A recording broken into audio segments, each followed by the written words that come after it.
नवीन नोंदी। बीडमध्ये धनगर समाज आक्रमक झाला। धनगर आरक्षणाची अंमलबजावणी करण्यासाठी शेकडो गाड्यांचा ताफा घेऊन धनगर समाज मुंबईच्या दिशेने निघालाय। अंबाजोगाईतील अहिल्याबाई होळकर चौकास अभिवादन करून हा मोर्चा मुंबईकडे रवाना झाला। सध्या सुरू असलेल्या अधिवेशनात राज्य सरकारने धनगर आरक्षणाचा प्रश्न मार्गी लावावा अशी आग्रही भूमिका धनगर समाजाने घेतली आहे। बारामती लोकसभा मतदारसंघासाठी शरद पवारांनी कंबर कसली आहे। ही निवडणूक जिंकण्यासाठी शरद पवार मनसे नेते वसंत मोरेंची मदत घेणार असल्याचं समजतंय।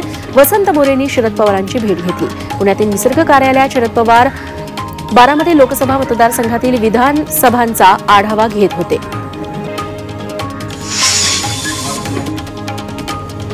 एकीकडे लेकीसाठी बाप मैदानात उतरलाय तर दुसरीकडे आईसाठी लेकही मैदानात उतरलाय।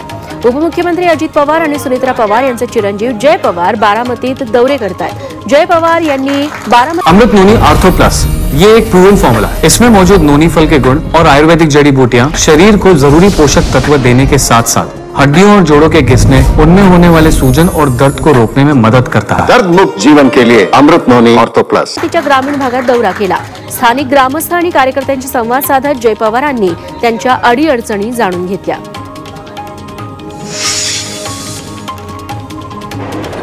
अशोक चव्हाणांच्या भाजप प्रवेशानंतर काँग्रेसकडून चर्चेसाठी आता अशोक चव्हाणांच्या जागी पृथ्वीराज चव्हाणांना संधी देण्यात आली आहे। महाविकास आघाडीच्या बैठकीत पृथ्वीराज चव्हाणही आहेत। जागा वाटपाच्या चर्चेसाठी काँग्रेसकडून 3 नेते असतात। त्यात नाना पटोले, बाळासाहेब थोरात त्यांच्याबरोबर पृथ्वीराज चव्हाण यांचाही समावेश करण्यात आला आहे।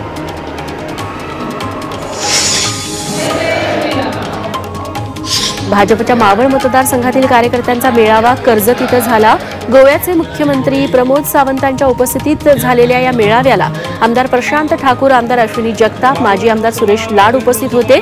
यावेळी मावळ मतदारसंघावर भाजप दावा सांगणार का याकडे सर्वांचं लक्ष होतं।